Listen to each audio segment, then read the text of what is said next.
Your life is a reflection of the choices you make every day. And those choices are shaped by what you see, what you hear, and what you learn, the content you consume. So, how do you choose the right path when there's a multi-view of options and endless data points? First, define what success means to you.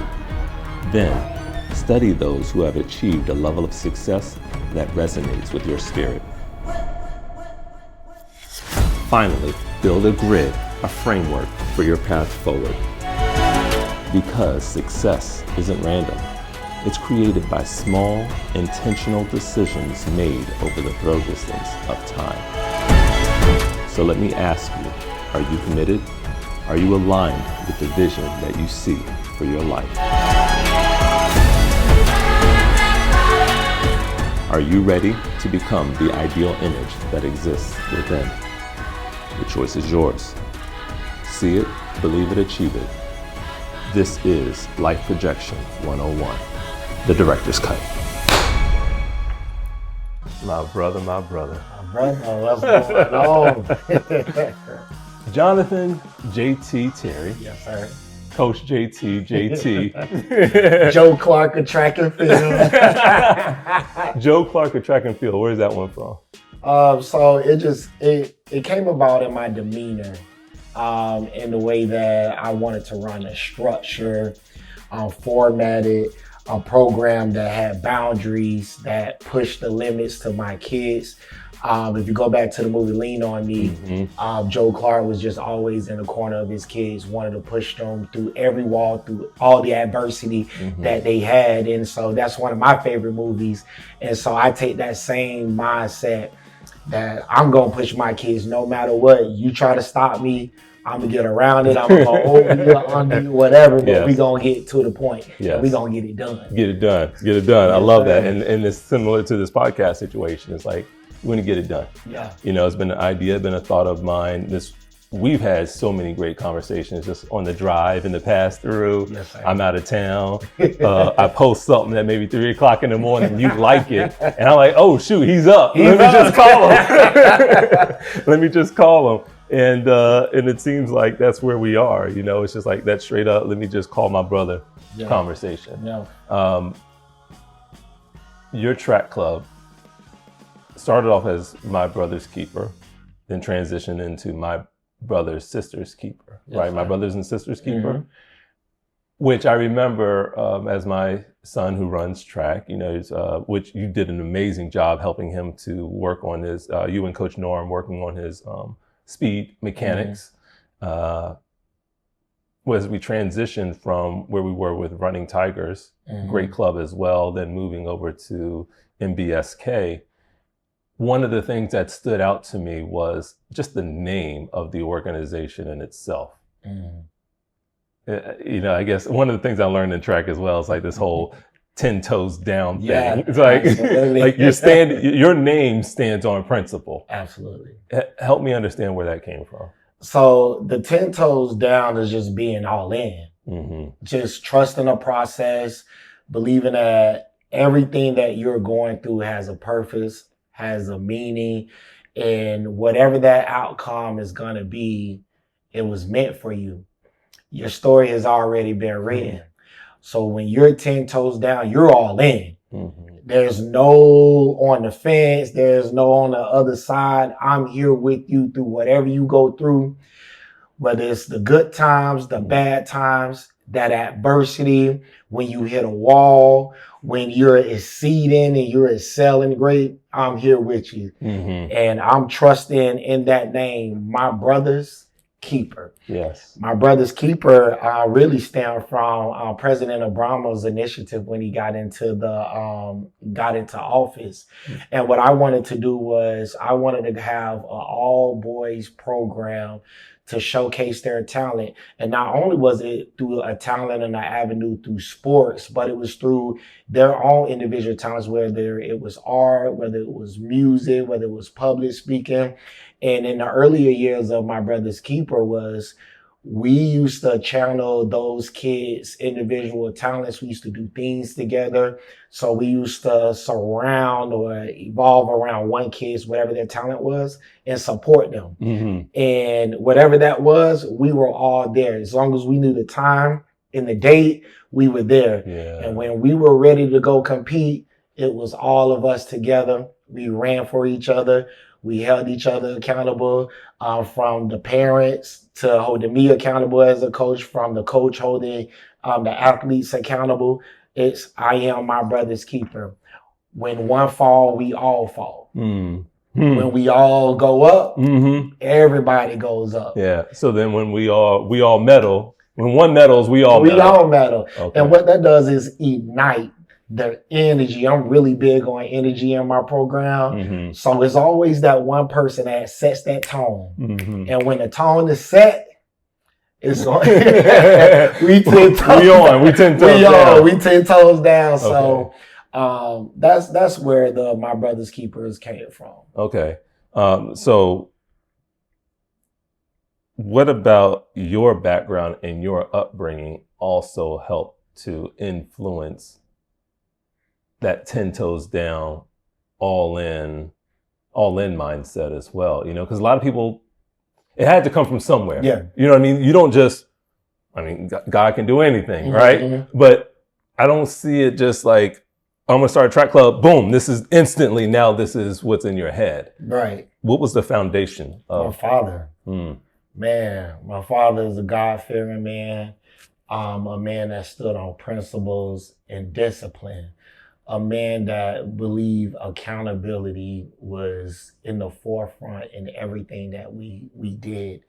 From the chores to raising us, from not even like really having a life. It was, everything was mission based. Everything was, you have to learn. And everything that I teach you, everything that I protect you from, will all be lessons from when you guys get older. From my brothers, if one of y'all are doing it, we all got it. All of y'all have to do it, including my sister. You know what I mean? And it was, he always say, this is a working wrench. You're going to learn. When you get older, you're going to learn how to do everything and more. And I'm going to give you the tools that you need to be successful in life. And you may not like it right now, but when you get older, you're going to be able to appreciate everything that I tried to protect you from, everything that you heard lectures from, and just everything you guys went through as kids. We had a great life, but we had a shielded life.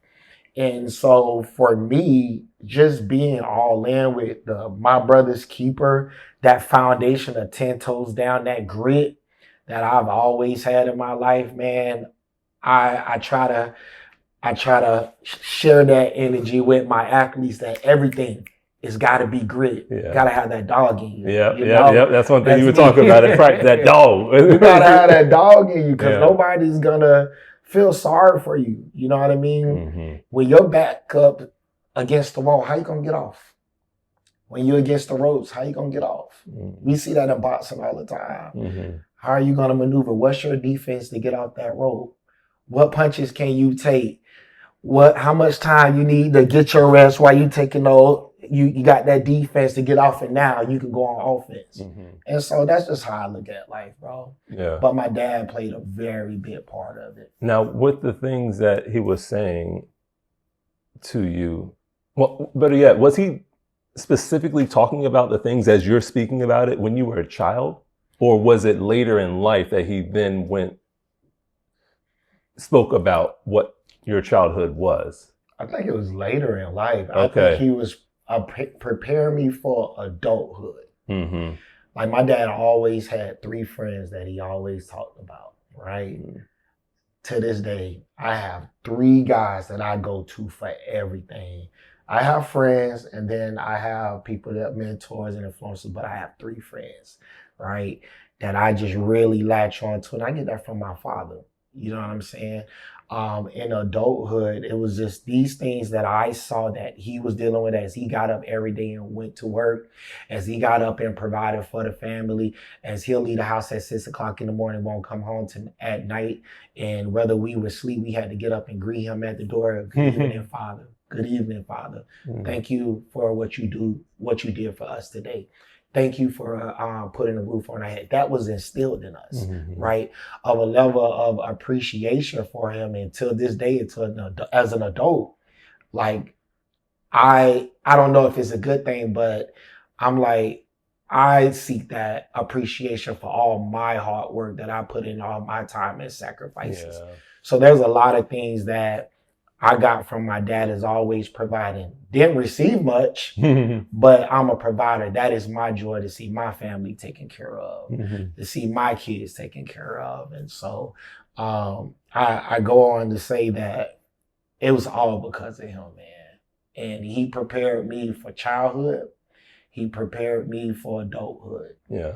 Through the loss of my mother, from the transition of being by myself, and having to work 3 jobs and to help pay bills while I'm in high school and everything, to transitioning to Tampa, going through the adversity I did when I went through college. So I was prepared for it. And that all came from my father and my upbringing by him and my mom. Yeah, because you grew up in Fort Pierce. Fort Pierce, Florida. Yeah, Fort Pierce, Florida. And you had 3 siblings, right? This is what you filled out on your survey here. Graduated from high school, graduated from college. Where'd you go to college? University of South Florida. Okay, USF Bulls. Go Bulls. And did you run track at USF? I did not run track. Okay. But you ran in high school. I ran in high school. I ran in high school. What was the thought process of not running in college, or what happened there? I think the couple of schools that I had looking out for me, I didn't want to run track, to be honest with you. I ran track in high school for the girls to get out of the house and to get out of school early, you know what I mean? That was my time. That was my space to get away from real life and the responsibility that I had. So when we used to leave school early and go on those track trips, I used to have a good time with my friends, and I got to see the hard work that I used to put in out there on that track. And when I graduated from high school, I didn't have no big offers like that, but I had some interest. I was like, I'm gonna go to school. And when I went to college, man, I pledged. So it wasn't on my mind. Phi Beta Sigma. Phi Beta Sigma. Yes, sir. Yes, sir. You know. Blue Phi Crew. Blue Phi Crew. Blue Phi Crew. Yes. And as an alpha man, I understand how pledging. I know what pledging did for me. I know what joining fraternity did for me. I understand what being a part of the Divine Nine has done for me in my life, and helped me to understand certain elements. W. Du Bois, I have a piece up there, the talented 10th, responsibility, the greater good, all of that. What did pledging do for you? Man, my process, it really taught me a lot from my DP. Dean of Pledges. Dean of Pledges. One of our main, it's called the 10-inch rule. And the one that stands out to me the most is best performance of duty. And best performance of duty is beautiful to me because everything that I do, I give my best. I was taught throughout that process. The Divine Nine opened up a door for networking. I knew that once I graduated from college, all of the organizations look out and they'll see it. We have something in common because we stand on certain principles. We believe in that brotherhood, sisterhood, giving back to our community, and just other principles. But for me, outside of the brotherhood, it was a process that taught me a lot about myself and how to go beyond. How to give my best in everything that I did. And just that one principle, best performance of duty, My favorite scripture is, to whom much is given, much is required. Mm-hmm. So whatever is required of me, I got to give my best in it. So as I got into my fraternity, I was instantly the president of the organization first semester. Oh, wow. First semester thrown into it. So it's what we call baptized in the fire, but I had to adapt easily. You know what I mean? And I had to adapt very, very fast. And through all of that, to lead different individuals of different personalities, different backgrounds, to be able to delegate, to get things done, to create programs, and to have those fully executed. To be able to win chapter of the year, president of the year, service of the year, service project of the year, and many other projects. It was a blessing, but for me, man, just giving it my best, bro. Yeah. Of everything that I do, and I'm still like that to this day. Yeah. One of the poems that we had to, I know you had to memorize poems for sure through the process. One of ours was a task once begun, never leave it till it's done.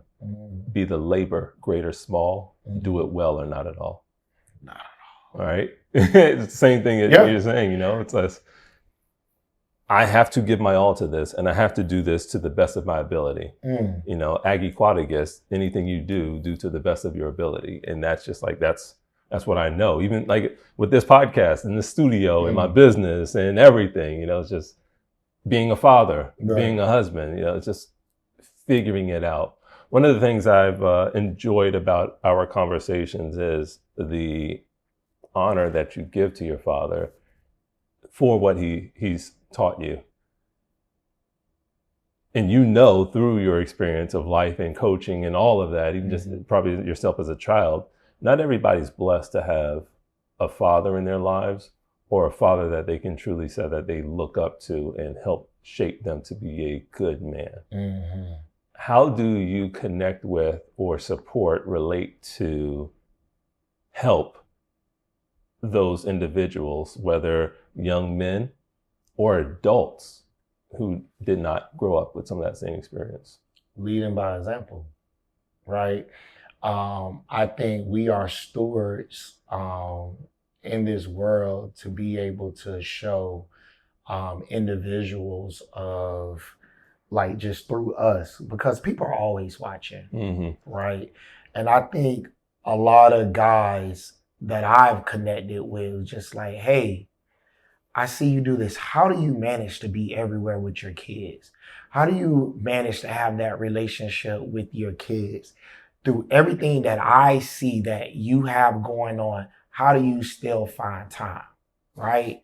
How do you find time? We were just talking about this morning, and it's a level of priority of being consistent and showing up, right?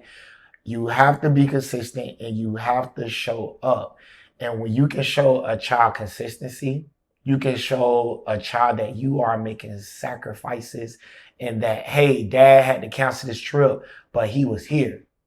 Dad had to go work. Somehow he caught a flight, caught a train, caught an Uber, and he caught the last quarter or my last race. Those, they may not always tell you that they're grateful for you, but they see it, right?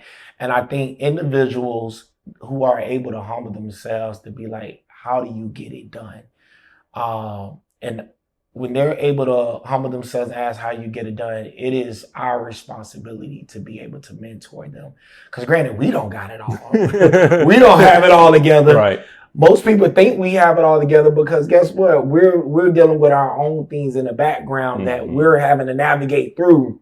But we know how to get it done, be consistent, and show up. If nothing else, be consistent, get it done, and be in that moment for that kid, for your family.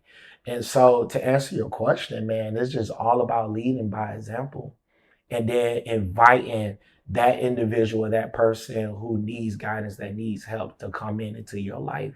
Kind of like how me and you kind of connected.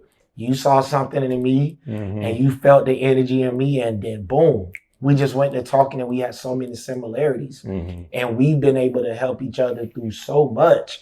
And we've been having revelations and aha moments, you know what I mean, to where we connect. And it's just like, oh man, I got to go to my daughter's event, but hey, let's circle back. But that's what it's about. Being in that moment, being consistent and showing up. Yeah, we've had a lot of circle back moments. And I always reflect on the first conversation that we had about my son and, you know, his track goals and everything. But then I also reflect on a very personal moment that you and I had in conversation when I reached out to you. And I don't know if you knew this, but dude, I was literally in my closet crying before I called you. Just because of how heavy life was, right? The weight and the pressure of everything going on and praying and believing that there was someone out there for me to connect with and could see and understand some of the pain that I was going through in that moment. But in order for me to get up, it's like not only did I have to find that dog in me, but I had to have a coach in the corner that knew that dog was present to help call it out. You see what I'm saying? Absolutely. So thinking about just, you know, just want to speak to some of the power that you have as a coach, you know, like, because it is my brother's keeper. It's not just about the kids in a track program. You know, my brother and sister's keeper is not just about a program, the track program. It's about the journey of life and understanding who you can count on, who you can turn to. Right. Absolutely, man. It goes back to, I always tell people, you know, when you are a coach over an organization, you're coaching kids, it don't stop there. Those kids have layers to them. You know what I mean? And those layers of insecurities, those layers of things that they're dealing with, those layers of generational cycles and curses that they're dealing with, you know, it goes beyond the coaching. It's going to a house when the kid is tearing up the home because they're not in alignment of what their parents got going on.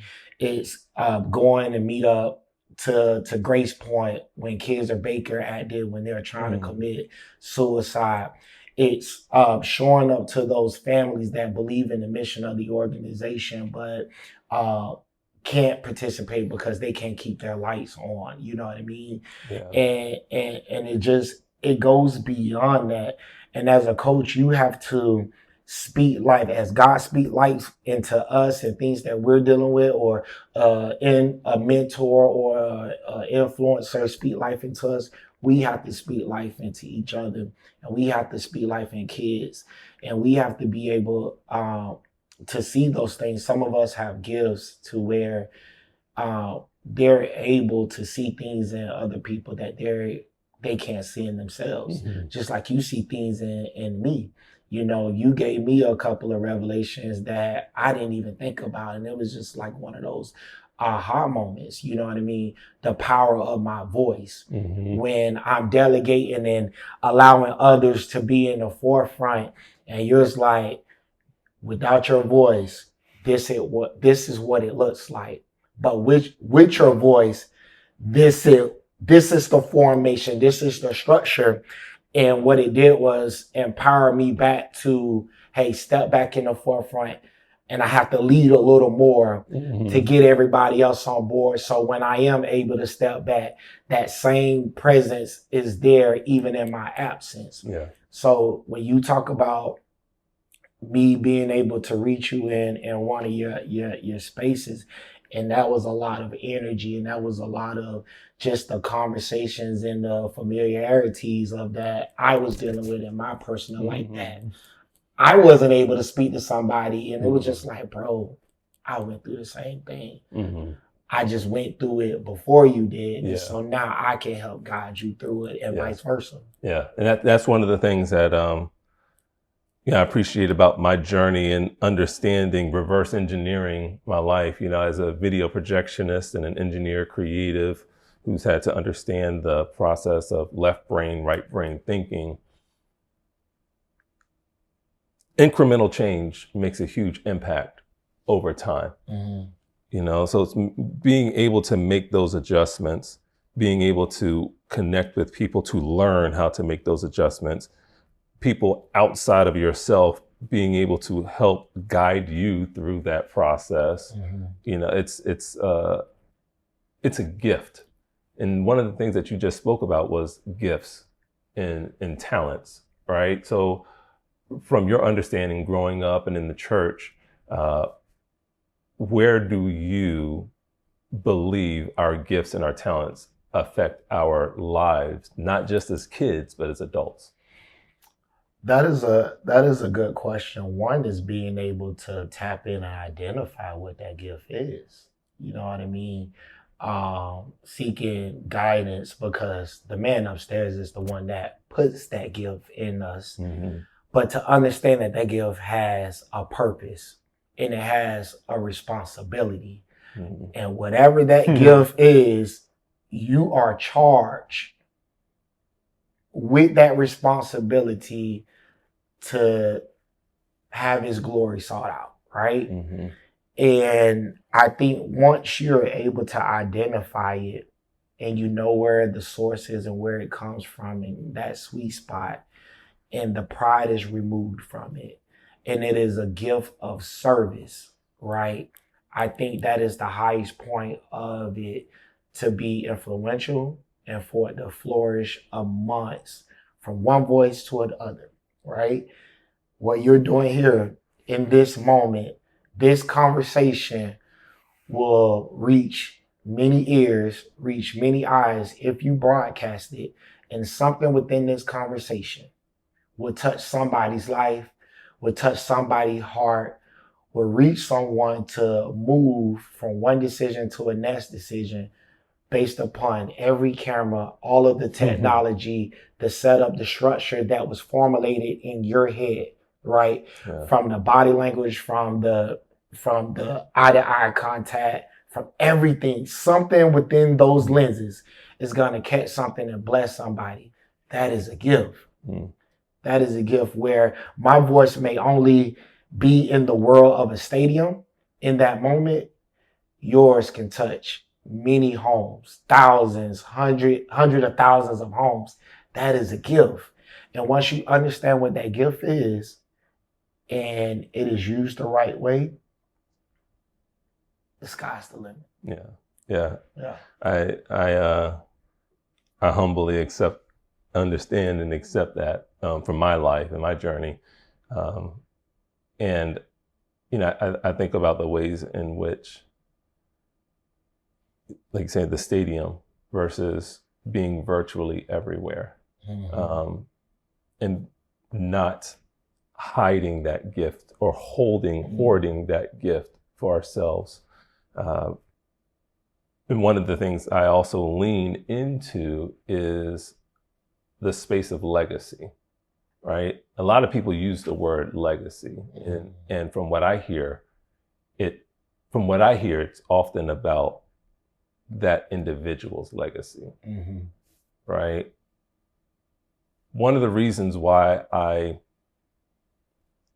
added an acronym to my company's name, my company CLEMCO AV, is because I didn't want it to be about me, right? So taking CLEM, CLEMCO, Clem, and making it an acronym for coach, lead, educate, and mentor, all godly principles, right?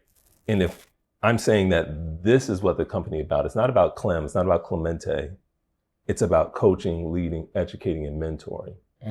And for me, that is the legacy, which is an extension of God's legacy, right? So I'm not looking to be remembered for the gifts and the talents that I brought into the world. I'm looking for others to be able to recognize God operating through my life so that I can be an extension of his legacy or the divine legacy. Absolutely. Right? Because through me working and operating in my gifts, through you working, operating in your gifts, and the other people and the other guests that I've had on this show, they are able to find God for themselves and reach their own version of salvation. Yeah. You know, for me, that is the Christos, or the Christ-like mindset, right, that we are charged to live with. And we learn from the basic instructions before leaving Earth, you know, the Bible. Yeah, the Bible. Yeah. Yeah. So, you know, just just wanted to, you know, speak to that, you know, legacy, that what I believe is sometimes like a false sense of remember me. Right. It's all about His glory.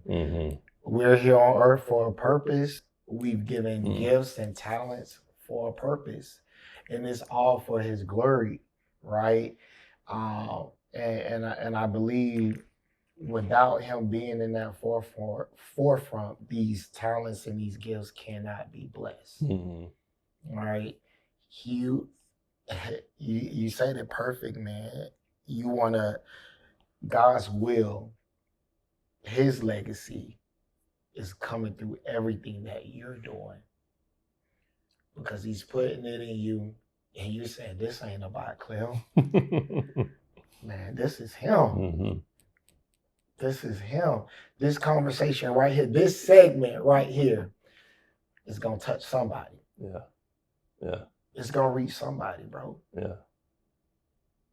God willing, right? God willing, brother. Now, Kingdom, as Tony Evans, my guy, I love him. Tony Evans, kingdom man, kingdom mindset. You know, here on earth,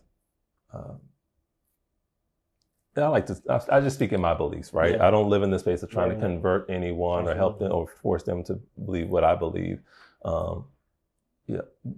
Here on earth, I believe that our mission is to help extend God's kingdom here on earth. As a kingdom man, I am a steward over a kingdom, similar to a shepherd would be a steward over his flock, right? What would you say is your kingdom? A little thinker there, huh? A little thinker. Yeah. Man, my kingdom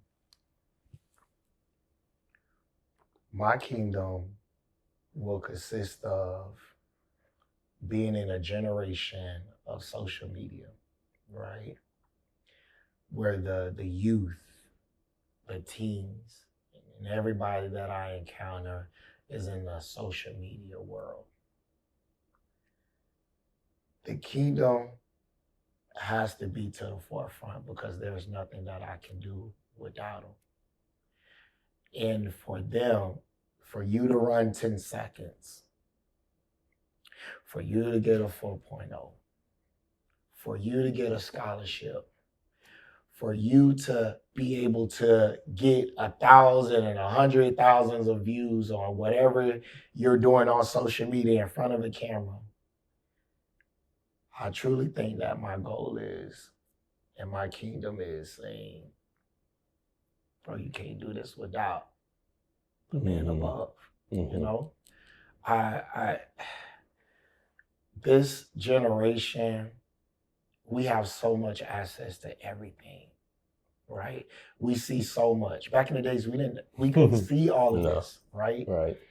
We see so much that go on in the world, and we're so easy idolizing the things that we see from social media. It's so easy to make something your God and you don't even know it. But it's all about laying it on the cross. God, I thank you. God, I trust you. God, I believe you. God, you're all knowing, and going boldly before Him. God, nothing that I can do, I can't do it without you. Yeah. You just spit out 5 cities, probably 4 states, probably more, all within a time of 2 weeks. Yeah, that I traveled to over spring break. That you traveled through over spring break. How did you do it? But God. But God. God did. God did. And that's the kingdom. Yeah. That's the kingdom. There's no Clem, there's no JT, there's no Jocelyn, there's nobody without him. Mm-hmm. You're only doing what you're doing because of him. Yeah. It's gone in a second. Yeah.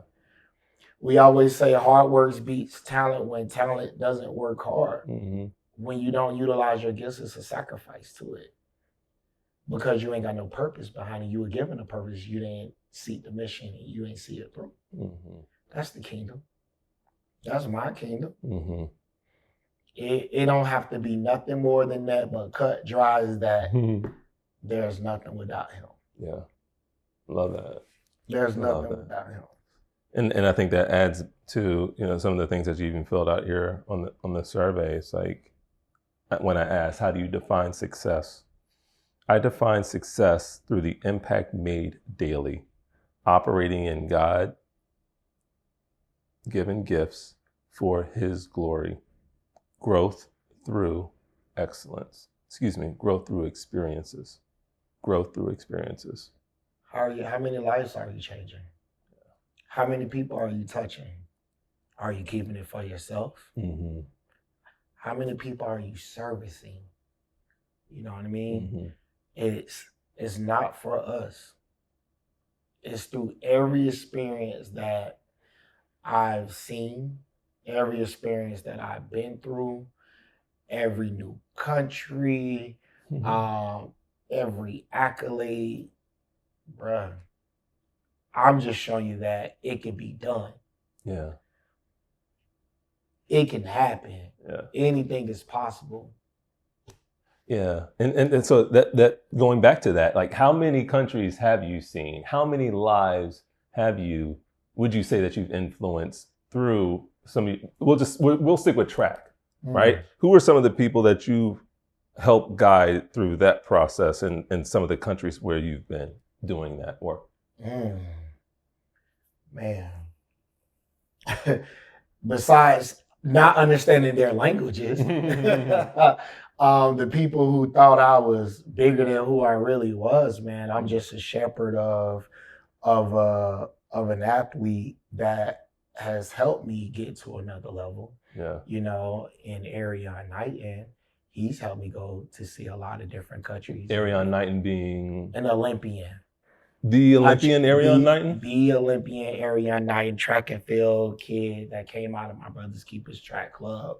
The youngest to ever join the Olympic team. Owns the top 20 sub-20s in U18 and U20. Two-time medalist, two-time Olympian. I've been able to see the world through his talents, but of my gift to be able to coach and pour in to him through his talent, to be able to run fast, to be able to show every little kid that asked for an autograph, for every kid that got a ticket purchased for them to be able to be a witness of this type of talent, to be able to believe. You can do this if you believe. You can do this if you work hard. You can do this if you do everything that is needed to get to the next level. You can believe. So from that, even coming back into my home program with my brother's keepers track club, you've seen it done. You practice with them. You've seen what it takes to get there. Now, what are you going to do? You have the resources. You have the knowledge. You have the talent. What are you going to do and how are you going to go about to get that, to reach your goal? Right. So now, how do you manage the expectations of people who may have goals to be an Olympian, but that may not necessarily be in their cards? Right. Right. How do you shift what it is that they've been focusing on or working toward when they believe that they did not reach the goal that they were trying to reach? It's real life conversations. It's accountability. If you aren't Olympian material, right? Walk me through your day-to-day. walk me through your regimen. What are you doing when you're not here training? What are you eating when I'm not here to watch you eat? Are you consecrating your consecrating yourself for the kingdom? You know what I mean? Are you locked in? You know, but it comes down to real conversations. And if this isn't in your cart, what else do you love? Mm-hmm. Do you think you have another gift? You don't know what that gift is. You haven't spent enough time with God. Mm. You haven't been talking to him. Yeah. You know what I mean?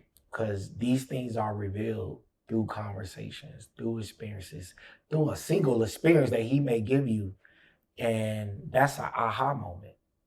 Sometimes he may just It's a little sprinkle. just sprinkle a little on you, and you go through that, and somebody affirms it and be like, "Hey man, you ever thought about doing this? You ever think about that you may have the gift of this?" And then it's one of those moments where you go back and you consecrate and you praying on it, you talking to God, and then it's revealed to you. Now, how do you pivot? I'm always a big fan of pivoting because you have to pivot in everything you do, because not everything is gonna always be aligned. Right. Right. It's not a straight shot. No. It's not a straight shot. You know what I mean? Like, I watched you pivot this morning. This wasn't on your bingo card that to set everything up. Yeah. You know what I mean? But because you knew it, because you're the one that probably taught others, you can do it. You just delegated it to have it done. But everything, I think we pivot a lot, and that pivot requires us to ask for guidance. Before we go into things, we prayed before we had this conversation. Is why we're kind of transitioning here in the kingdom work, right? I think we have to pivot in those spaces, because not everything is gonna go the way that we need it to go. If that makes sense. Oh, totally. You know what I mean? Totally. So it always requires a plan and just tapping in. What else do you think you can do? And then, like, words that have helped you achieve success, and you thinking about the pivot, thinking about working towards something, but shifting just a bit, pivoting a bit. You talk about persistence, dedication, and being present as words that have helped you to achieve your level of success thus far. And then things that will help you to get to the next level are passion, relentlessness, and seeking. What's this? I wonder what's the seeking part? That's the man upstairs. Being aligned with him. Because oftentimes we have it in our head what we want. But that ain't what he got, what he has for us. You know what I'm saying? So I learned at a young age, my dad used to always tell us we have to seek God's face. The old Church of God in Christ, Pentecostal, at the altar, call his name until he comes, until you feel him. You know what I mean? And I think a lot of times we don't do enough of that. We're not seeking for guidance. Like, is this the right thing to do? I've gotten business ventures and I didn't pray about it, and they didn't work out for me. You know what I'm saying? But the things that God gave to me in my spirit that I sought out, they're still going. And it's because he was the foundation on it. I even think about my marriage. It wasn't founded on him. You know what I mean? I got married because I was about to have a baby out of wedlock. He wasn't the foundation of it. It didn't work. And as the man of the household, I missed that. That was something that I saw my daddy do, that I went against the grain of whatever my calling is. Like, it wasn't in the forefront. And so therefore I wasn't able to save my marriage. You know what I mean? And so I only talked about the things that wasn't happening, but I wasn't doing the things that God, what should I do? How do we move from here? How do I be a better steward? How do I be a better husband? How do I be a better partner? How do I not be sensitive to the things that is making me mad and frustrating me from my partner, to where I want to give up. Christ say you gotta love your wife like you love the church, something like that. And I didn't do that. Yeah. I didn't, we saved for better or for worse, thick and thin, for better or worse. I don't think I did that. Yeah. No. Yeah. I was just wondering, like, what does that mean to you, right? Going through what you have gone through so far, love your wife. Men, I believe the verse says, men, love your wife as Christ loved the church. I want to do a chat GPT search on that, but what does that mean for you based on the experience that you've been through already? Man, for God so loved the world, he gave his only God son, and I think about that, and that image has been in that story has been in my heart for the past year. And it was like, you have to love your wife as Christ loved the church. Jesus died on the cross for our sins, right? He paid the debt for everything so that we can be able to have a relationship with God. You know what I mean? Through everything that we go through, we fail every day. We fall short every day. We repent, and it's a clean new slate. You know what I mean? So it's just like, through all the junk and the horridness that we've done, the mess that we've done, we're still loved. We're still loved. We still be saved. And I think about it. When I was a kid, I didn't really think about it. But now that I'm older, you think about that kind of love. Through everything, I can be cleansed of everything and forgiven. Like, bruh, that's how I was supposed to love. Yeah. I ain't love like that. My love was conditional. Damn. Yeah, right. Because now you're speaking about unconditional love. And through thinking about your experience, you are saying that the love you had for your wife was conditional. It became conditional. It became conditional, yes. Right. Based upon the experiences I was having with her. That's not love. You act that way, you talk to me that way, that's not love. So in return, if you don't love me, why am I loving you? Yeah. But that's not how Christ loved. And that's not how Christ loved. Yeah. Yeah. So I typed in, men love your wives like Christ loved the church. What does that mean? The line comes from Ephesians 5:25 in the Bible, and it's one of the most discussed teachings about marriage in Christianity. Husbands, love your wives just as Christ loved the church and gave himself up for her. Here's what it's getting at: a self-sacrificial kind of love. I'm going to just read the bullet points that it has. A self-sacrificial kind of love. Love as action, not just emotion.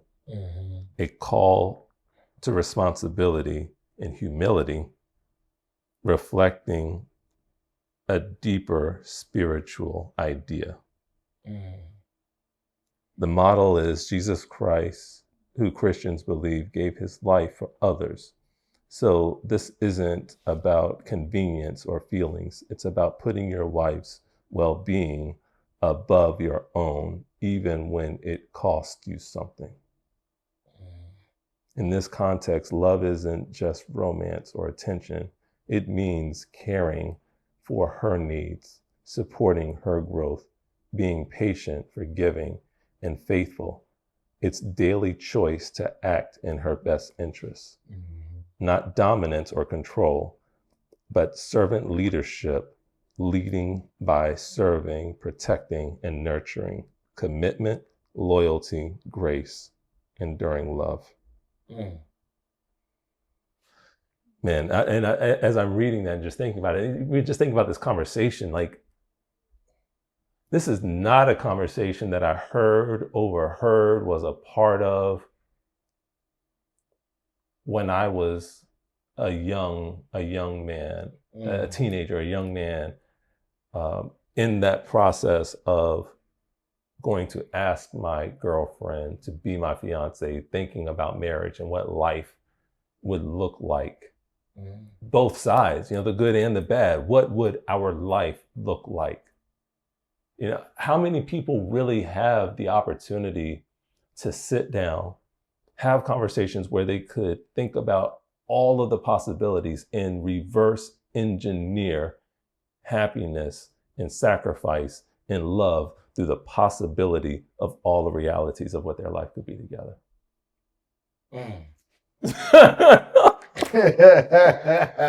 You know what I'm saying? Yeah. Like if something as simple as you're turning on TV, it's a Sunday or a Saturday, we'll say it's a Saturday, college football is on.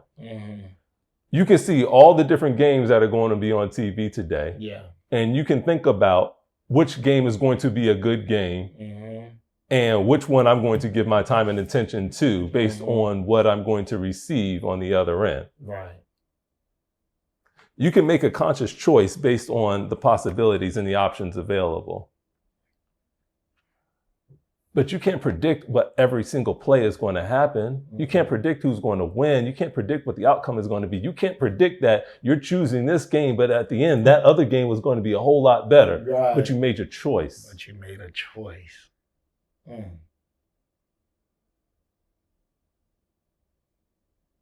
you tapped.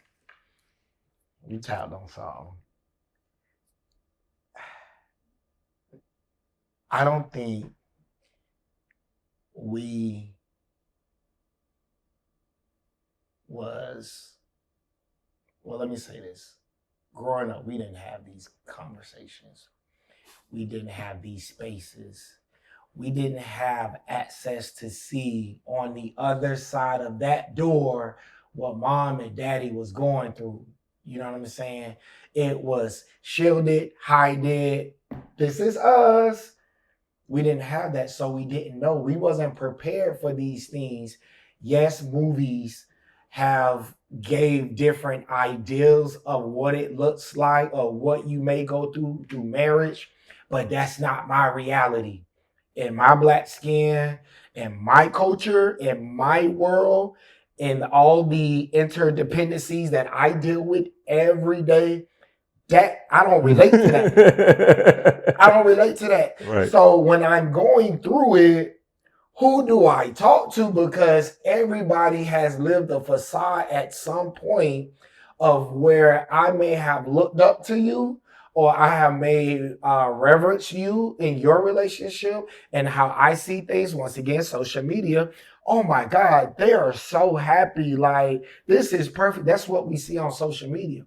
But nobody gave us a guide of what marriage is, how to get through it. Yeah, ain't nobody going through the Bible, being real. We're not reading the Bible to learn these principles of how to love our wives because we're so prideful. That's us. We're humans. So we want to do things our way, right? And that is why I believe we go through so much that we go through to be bent, to be thrown in a closet for, oh, now you need me. Now let me talk to you. You want to scare reading, but let me show you. I'll show you through an experience. Because some people are hands-on. That's what you said to me. Yeah, experience. Some people are hands-on. Kinesthetic learning. Yeah, some people got to go through it. I'm one of the ones that got to go through it. I gotta be. Why is it that I need to be in the fire, be in the lion's den to then understand? And there's some people like that, right? And for me, man, I spoke about this in a men's retreat a couple of weeks back. Being forged in the valley. It took me years and years to be grateful, to say, God, I thank you through the valley. The valley is the darkest place. The valley is everything that you are going through, everything that's put before you, that you got to sit in it. And you got to sit in it until you drug out of that. Sometimes you're not going to be the light. You're not going to see the light. You know what I'm saying? You're not going to see an end. And you got to be able to sit in it, right? to learn all the lessons that you're meant to get out of it being in that valley. But in the midst of, you don't ask God why. You don't complain. You say, God, I thank you for it because you're being forged for your next season. You're being built. You're learning through those experiences and what you're going through, those motions. Everybody, where's everybody at? You've been there for everybody. Where's everybody at? Ain't nobody, you always calling people. Why nobody has called you? Nobody's checked up on you. Everybody see you gone completely off the grid. You haven't got a single phone call. You're down and out. Why nobody hit you up? Why is there nobody there? Because the valley is where he can get to you and where he can do his best work with you. And you got to be grateful in it. And it took me years to be grateful in the valley to say, God, I thank you. So now when I'm in the valley, I'm unmoved. I know there's an end to it. I know it's an end, but tear me up. I got to take every hit. I got to take every lick because I didn't listen. I didn't hear the voice. I hardened my heart. I didn't do what I was supposed to do. He wasn't the foundation of it. And we go through things in life, AKA the valley, to be taught a lesson, to understand his greatness. God is a hero. He is beyond it. He's the supreme being, all knowing. You know what I mean? And we gotta be thankful and grateful in the valley, even when you're not winning. Does that make sense? Oh, very much.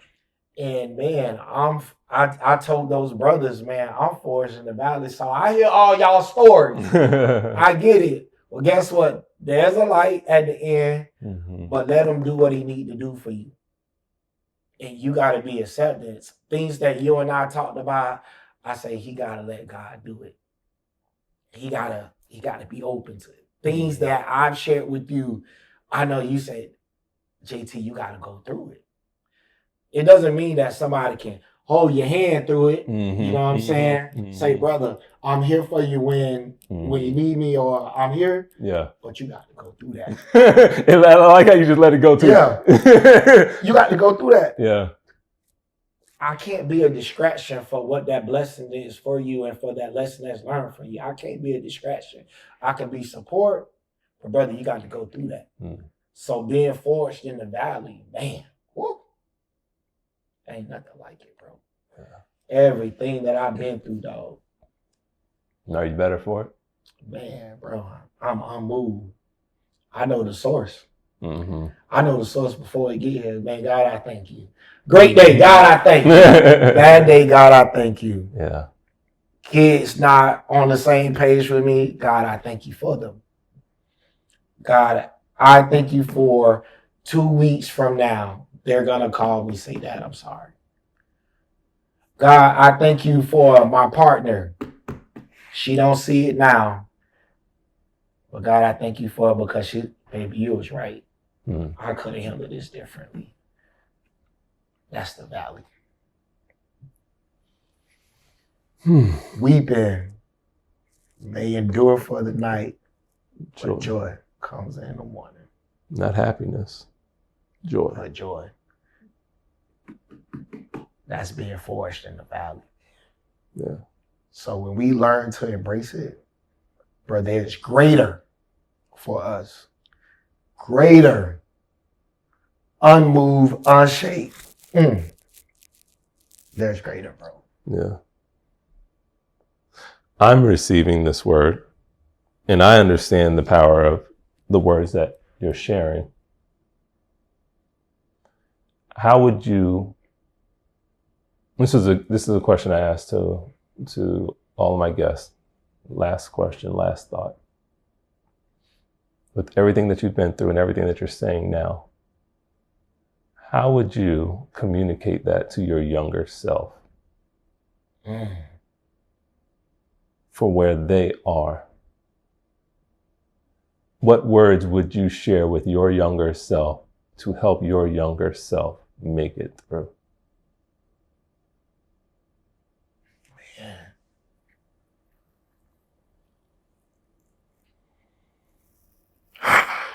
My younger self was my roughest years, man.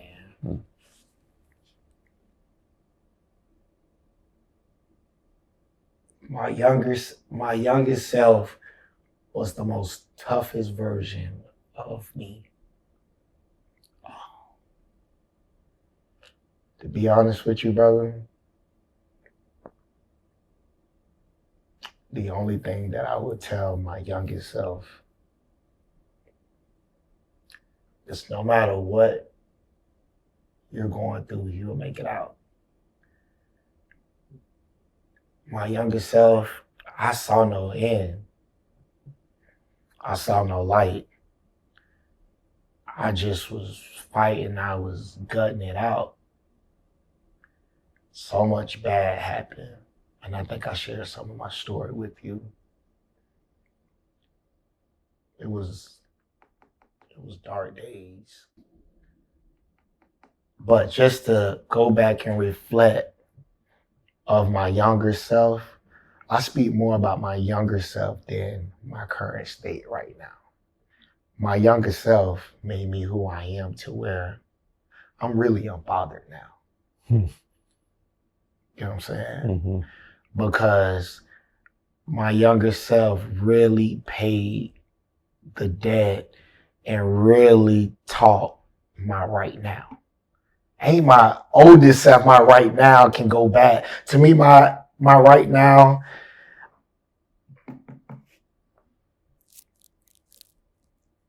I would have to say, let's flip that.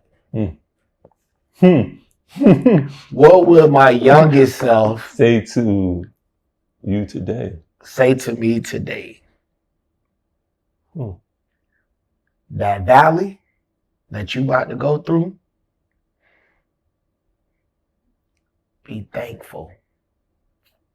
Fine. Be grateful for it. It is a greater calling over your life. There's a greater purpose over your life. And whatever that calling is, you must be stripped of every fleshly, worldly, human thing possible. You must be stripped of it. In the spirit, working for God, serving God. My younger self was a dog. And I would truly tell myself now, and this is where I'm at mentally, that everything I get stripped from is for another calling. It's for a greater calling. This self here lost everything, right? That been through everything. My old self been through it, but this lost everything. Start over from scratch. Now what? You better joy comes in the morning. So I will flip that. What would my younger self say to my older self right now? That's what I tell myself. Joy comes in the morning. It's all for a purpose. You're being stripped down of all your fleshly things for a reason. Endure. Because we've been through this before, and we can make it through this again. Yeah. With his help. With his help. Times the old me didn't do it. It did it by itself. This one is easier now because I'm doing it with him. I'm doing it with him. The older me needed affirmations, needed all the support. The now self knows that just need help. Maybe a high five from a friend and from a brother support system, but God, what do you want from me? What do I need to do? That's it. Yeah. That's it. Man, the pastor talked about being affirmed by your wife, your kids. It was such a mistake in my mind, bro. It was a mistake. Like, yeah, we love to hear it, but the real affirmation is pleasing him. And when he tell you well done, good and faithful servant, it's way better than everything on this world, on the earth. Just praising you for all that you do. Nah, that's the praise I want, dog. You know? Yeah. That's the praise. And I think when I changed that mindset, bro, to not seek it from others, it has helped out a lot. Because you're not going to get it, bro. You can do 100 things great, bro. You may only get a knowledge for one. You can keep it. I'm doing things the right way that's pleasing in the man upstairs' eyes, with a pure heart, with him in mind, with kingdom first. That's all that matters. That reward is continuing to open up doors, different places, different states, different cities, changing different lives. Impact. Impact. Impact. I've learned that impact is bigger than so much more, bro. How can you impact? How can you impact? Who can you impact? Who can you help and change? Service. It's a service. It ain't about me, man. It ain't about you. Service, bro. I think about your camp, the Martin Luther King camp that you do on Martin Luther King weekend, and you're teaching young men to do this. You're teaching them technology, you're teaching them so much more, bro. And they will be able to impact the next generation. You're impacting them. You're showing them how to impact the next generation and doing the same thing but better. You probably didn't have anybody to teach you this stuff. You probably just a straight nerd and learning it on your own. But these young men had somebody to show them, to guide them. You was available when they called you. That camp was over. Can I call Mr. Clem and ask him a question? Can we video chat? Can I meet up? Can he continue to mentor me? Those are the things people that don't see impact. Yeah. Brother, I can't thank you enough. I can't thank you enough for your time. Your energy. I appreciate you having me, man. I knew this was gonna be fire, bro. Man, I really love discussing life with you, brother. Yeah, likewise. You are truly a gem. You are a gem amongst gems, man, and I mean that, brother. And I know that we may not talk every day, but that spirit and the energy is always there because we don't miss a step. Yeah. And I'm grateful for what you're doing. I'm grateful for your heart. I'm grateful for you being intentional. You are an intentional man, and I'm grateful for you being intentional in everything that you do, your thought process, your dialogue, the time that you take up for others to just pour into them, for them to pour into you, to be reciprocated. I'm grateful for your energy to be able to reciprocate. That's a gift in itself, because some people just withdraw with no deposits, right? Yeah. And man, your cup is instantly full when you pour out. Yeah. Yeah, I do know that to be true. So thank you for that. Yeah. Amen. Appreciate you, brother. Yes, sir, brother. I thank you. We all have to face the individual challenges of our lives. But if we take the time to learn from others who have overcome similar hurdles and obstacles, then we can more easily project the best image possible. See it, believe it, achieve it. Projection 101.